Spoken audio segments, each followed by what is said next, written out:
It is nearly time. We are now just hours away from Path of Exile patch 3.26, Secrets of the Atlas, and as is tradition, there are two types of players. People who have not yet made a final decision about their league starter, and people who are lying to themselves about having definitely, for sure, this time settled in on a pick long before league start, and they definitely won't be changing it at the last minute. Guys, this is POE tradition and there's no avoiding it. So when the time comes to either make a decision or second guess your current one in accordance with the POE sacred texts, you might want a list of trustworthy options, skewed towards those that are particularly reliable or new player friendly.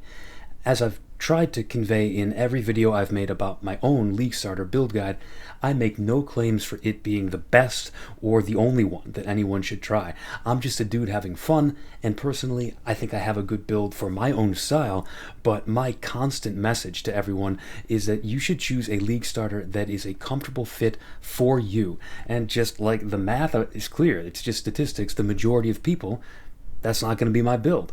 There's just too much good stuff out there, too many good creators out there to pigeonhole yourself. So if you're in the mood for something else or just looking to expand your list of options, it is time to put my money where my mouth is and tell you about 5 builds other than my own from long-time trusted content creators using established classes, skills, and mechanics that we know will work.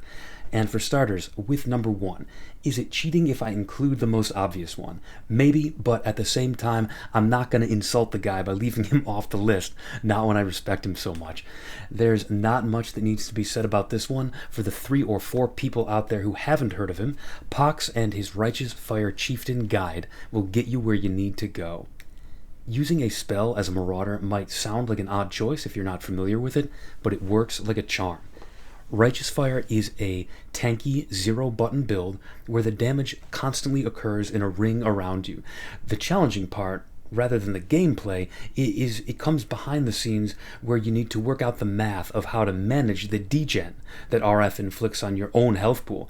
And the beauty of a beginner-friendly guide for something like that is that Pohx teaches you how to do that and what his thought process is. He doesn't just tell you what to take. You're not blindly following something. He walks you through the kinds of decisions you need to be making. This is a build that has a smooth play style. It is tanky. It has endgame scaling options, and Pohx has arguably the most prolific library of new player resources in terms of game mechanics and crafting. If you are on the newer side or just looking for something comfortable and have not given a Pohx RF build a try yet, you are in for a treat. There is a good reason that everyone considers him the best in this arena. Number 2. I made this threat in my last POE 2 build roundup, and I am a man of my word. I said in that video that it wasn't the first time I had featured a melee build by Woolie, and it almost certainly wouldn't be the last. Well, threat carried out, because this spot is for his Cyclone champion. On the off chance that you are unfamiliar with Cyclone, it is the classic Whirlwind from Diablo 2, a spin-to-win skill in which you simply hold down right-click or whatever your assigned button of choice is, and you move around while channeling the skill. Very smooth, very straightforward. Now, unfortunately, we can't really have footage of this one yet in its modern incarnation, since many of the impressive numbers and effects are coming from buffs this patch. But Woolie lays out a compelling case for the skill, and I don't think of this one as a particularly risky pick. It's been many leagues since I personally ran a Cyclone Gladiator or Champion myself. They've kind of fallen out of favor for some time now, but the archetype is well understood, and both the skill and the class have taken some compelling buffs this league. This was actually the build back in the day that took me from loving POE to being absolutely obsessed with it. And if there's someone out there who can explain how to get the basic version of this build up and running with an easy style and an energetic attitude, it is Woolie. I agree with his assessment that Champion has been giga buffed this patch and is in a prime position to bring back this classic build with a playstyle that is nearly as smooth as the previous entry on this list. Number 3. This is the rare case where I'm going to link a written guide with no video, not because I have anything against written guides, it's just not usually how I even find my builds anymore. But if I'm going to make an exception, you've got to know it's for my man ShakCentral. I have for a long time listed his incredibly detailed and beginner-friendly guide to the DOT Occultist as an inspiring factor for my own build and style. I think he needs to be in the conversation with Pohx, Zizaran, and Enki as among the top beginner-friendly build guide creators and communicators in Path of Exile. I aspire to his level of detail. Mechanically, the cold dot build takes advantage of the fact that unlike ignites, for example, cold dots are distinct effects from skill to skill. An ignite you can only have one of on an enemy, but cold dot skills you can have one of each skill on an enemy, all dealing damage simultaneously.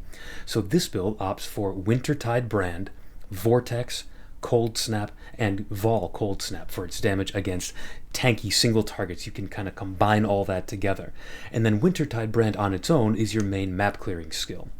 Brands are, in my opinion, a super comfy, half-automated playstyle. It does take some getting used to at first, but once you do, I think it winds up feeling great.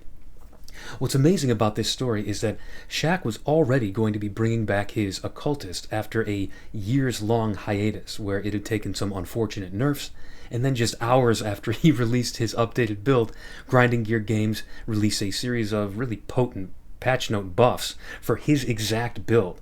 It's like they saw him building and decided to grace him with like a halo of buffs. Occultist as a class, and self-cast cold dot skills took specific targeted buffs, which is crazy. So I am excited to see what he does with this. Number 4. Now, here's a guy who's fairly new on the scene of PoE content creation, but new is relative in a game over a decade old. From what I can see, he's been growing a really big channel for over a year now, and there is a reason for all that explosive growth. Ronarray puts in the work. He has a good, robust set of content on a consistent schedule. He backs it up with numbers, experience, showcases of his whole process, and detailed explanations. In short, he's trustworthy in my book, and in this guide he goes through a very popular minion skill. So popular because it is such a powerful skill with such an easy playstyle. Fair warning though, it's a bit of an oddball thematically. Whoever heard of a necromancer summoning clones of herself by firing a bunch of arrows into the air? Well, that's what you're getting with the so-called BAMA Necro, a mysterious acronym that actually just stands for Blink Arrow, Mirror Arrow, the two main skills used in the build. Both skills involve firing an arrow into the sky and summoning a clone of yourself as a result, with the clones counting as minions and getting all the appropriate minion-related stats and buffs. The main difference between the two skills is that Blink Arrow teleports you to wherever you shot the arrow while leaving a clone behind in your place, while Mirror Arrow has the exact opposite effect, having the clone minion appear where the arrow lands and your character doesn't move at all. BAMA is an interesting playstyle because despite scaling minion damage, mechanically I would argue that it looks and feels closer to like a totem build. That's not a bad thing or anything, it's just interesting for a minion build. Now, Ronarray will go through all the details, but if you want a unique minion playstyle with a very well-proven track record across multiple content creators, this is a great pick. And then finally, number 5. We've covered the thematic oddities of a Righteous Fire Chieftain and a Bow Clone Necromancer, and we've covered a classic tanky melee build and a self-casting witch. What should we do to round out the list? Well, I started with one that kind of felt like cheating, but also would have felt like an insult to leave off. Might as well finish with the same thing. Let's give a shout out to Zizaran, another legend in the new player-friendly community.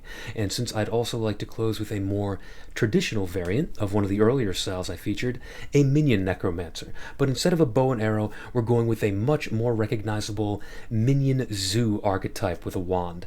Just getting a massive army of as many different types of minions as you can to deal a zillion hits per second to everything around you. So, if you didn't know, Zizaran's content has gotten so popular that he actually works with a team of people around him now to create builds that he can sort of curate and feature on his channel if they meet his standards. So this one has the main building done by a user by the name of Helmbreaker, but it comes with Zizaran's review and stamp of approval, plus this is another, long played and well understood archetype, so I call this build trustworthy too. And now I just want to quickly close with a few honorable mentions you should check out. I don't know exactly how these will go, but I have confidence in these creators as individuals, so these are at least worth a look. First, I would draw your attention to Puget 2's Vortex of Projection Archmage Hierophant, with Vortex replacing the nerfed Ice Nova in this very popular meta setup from last league. Ice Nova and Vortex are certainly very similar skills in a lot of respects, including the ability to cast the appropriate transfigured gem on a Frostbolt instead of around your character, but they do have some very distinct mechanics between the two skills that we need to consider. So it remains to be seen whether this will be an acceptable endgame alternative to, again, the nerfed Ice Nova. But I love Puget's tanky, no-nonsense style, so give him a look and see what you think. Next up is Fuzzy Duckzy's Frostblades Slayer. This one looks good, not much of a risk here, and Fuzzy is a great laid-back but detailed and conscientious content creator. Give this a look if you are interested in a more hands-on melee style instead of the spin-to-win kind of 0.5 button build style of a Cyclone. And then, of course, to wrap up, Jorgen. Jorgen and I often vibe on the same wavelength with our desire for tanky, bonky builds, so I think everyone should give his Sunder Chieftain a look as well. Also, in an absolutely shameless plug, I will tell you should check out our Coffee and Chaos podcast, where Jorgen and I just get into whatever's on our minds about Path of Exile. And that is it. 5 League Start recommendations from proven content creators, and a few honorable mention shoutouts. I am going to have a great time with my own League Starter, but there are so many fun options out there. I'm almost jealous of everyone who has this cornucopia of cool stuff to pick from. Whatever you go with, I hope you have a great League Start, and I just want to say it's awesome to be back in the saddle with a new POE 1 League. Leave any questions or other builds you want to shout out in the comments below, and in the meantime, thank you for tuning in, and take it easy.